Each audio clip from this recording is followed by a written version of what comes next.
gauche pour valider ce point-là? Est-ce que c'est des choses qui sont prévues par différents sites?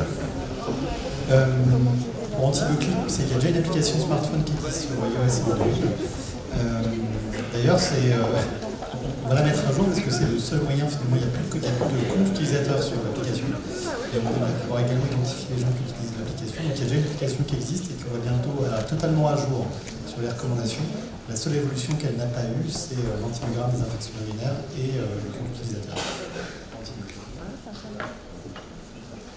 Pour psychotrope.fr, oui, le site est adapté, c'est pas une application, mais vous pouvez aussi, c'est adapté au téléphone intelligent. Et pour BM France, il n'y a pas aujourd'hui d'application, mais le site est dit responsive, ça veut dire qu'il peut s'adapter à l'affichage sur un smartphone. Et si vous voulez que ça ressemble à une application, vous pouvez très bien appuyer longtemps sur le machin, ajouter à votre écran d'accueil et vous avez une icône qui apparaît, qui a des fonctionnalités assez proches d'une application. Sauf si vous en avez un besoin extrêmement manifeste et qu'on l'identifie, a priori pour l'instant il n'y a pas d'application prévue parce que cette utilisation-là on est très proche. Si vous avez des retours à faire, il faut nous les faire. Info Critique est en version pour téléphone intelligent. Alors c'est infocritique fmed.ulaval.ca, mais ça prend un accès abonnement et une accréditation. Il y a une question sur, finalement, en tant qu'utilisateur, comment est-ce qu'on peut se manifester si on identifie un contenu non présent sur ces sites ou si, généralement, on veut interagir sur des informations qui sont bonnes. Alors nous, pour Antibiotique, on a une messagerie contact. J'essaie de répondre vraiment à tous les gens qui m'écrivent, alors pas dans la minute. En fait, surtout, il y a parfois des demandes d'avis sur lesquelles on ne répond pas parce que ce n'est pas la vocation du site. Mais écrivez-moi, je vous réponds. Et alors sur EBM France, sur chaque guide, dans la partie gauche, en dessous du sommaire interactif, vous avez un bouton commentaire pour l'équipe éditoriale ou remarque pour l'équipe éditoriale, je ne sais plus comment on l'a mis. Et ça vient directement dans nos pattes. Donc si vous voyez quelque chose dont vous voulez nous parler, vous cliquez dessus, vous écrivez et votre nom est pré-rempli de manière à ce que vous ne perdiez pas de temps. Idem pour psychotrope.fr, il y a un bouton contact et ça arrive dans ma boîte. Il y a une question en disant, mais globalement, s'il y a tous ces contenus, si tout est disponible, si tout est orienté, est-ce qu'il y aura toujours besoin de médecins pour décider? On repart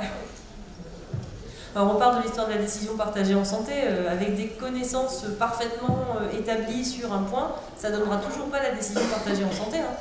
Vous avez besoin de cette interface entre avoir pu écouter suffisamment l'expérience, les valeurs des patients, savoir comment eux se problématisent, est-ce que c'est acceptable, etc. Et vous avez votre compétence professionnelle où c'est à vous de poser la question, c'est à vous de problématiser. Et ça, actuellement, il n'y a aucune base de connaissances qui pourra le faire à votre place. Donc c'est à vous d'aller chercher la bonne information au bon endroit. Nous, on peut juste essayer de vous mettre la bonne information sous la main. À vous de vous en servir.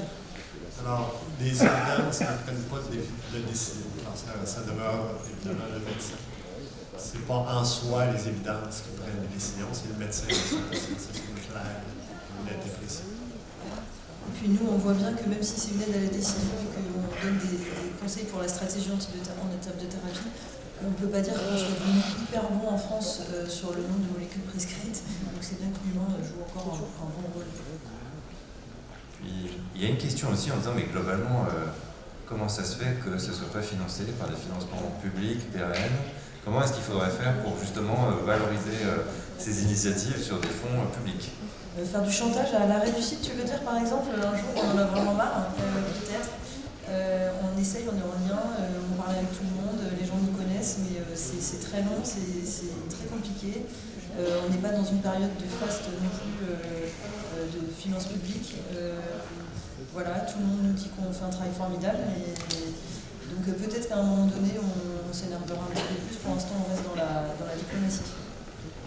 Oui, puis quand on essaye aussi d'avoir un financement par appel à projet, finalement, nous, c'est des appels à projet recherche. Donc en fait, ce qui est retourné souvent par le jury, c'est qu'on ne peut pas financer l'outil et l'évaluation forcément. Et donc que tout ce qui est outil, il faut se débrouiller avant qu'il puisse juger sur pièce avant de faire financer l'évaluation. Donc ça ne peut pas être dans un appel à projet recherche, mais vraiment des appels à projet différents, sources différentes. puis peut-être une dernière question qu'on nous pose, c'est, mais finalement, au-delà de la spécialité médecine générale, est-ce que vous êtes en contact avec les autres spécialités pour élaborer ces contenus? Est-ce qu'ils ont vocation aussi à être applicables aux autres spécialités sur des pathologies ou des prises en charge?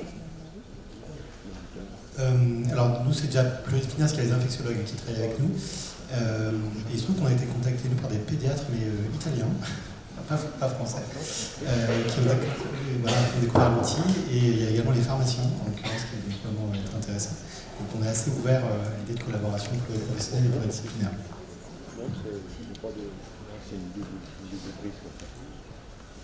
Traditionnellement, les guides de pratique étaient faits par les spécialistes pour les médecins de famille. Je pense que ça, il faut que ça change. C'est en train de changer. Maintenant, il y a vraiment une tendance que des guides de pratique faits par les médecins généralistes pour les médecins généralistes. Mais il ne faut peut-être pas faire une dichotomie et dire ben, chacun fait ses affaires. Je pense que pourquoi pas le faire en interdisciplinarité, puis d'élargir aussi d'autres disciplines, pharmaciens, infirmières praticiennes, et de plus en plus dans les guidelines, surtout au Royaume-Uni et de plus en plus au Canada, il y a aussi des implications des patients. Quels sont leurs réels besoins?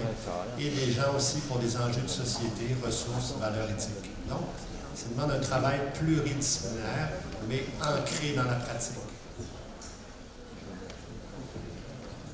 Juste un mot pour ajouter que le champ thématique doit rester adapté à la pratique de la médecine générale, en tout cas pour ODM France c'est ultra important, on a aussi une vocation sans doute de protéger ça parce que historiquement ça a été quelque chose qui a été sous-pensé pendant très très longtemps, mais que par ailleurs, tant que c'est au service de la qualité des informations et de mettre les bonnes informations au bon moment dans les mains des gens, on est ouvert à toute collaboration et à toute réflexion ensemble, y compris avec les autres spécialistes.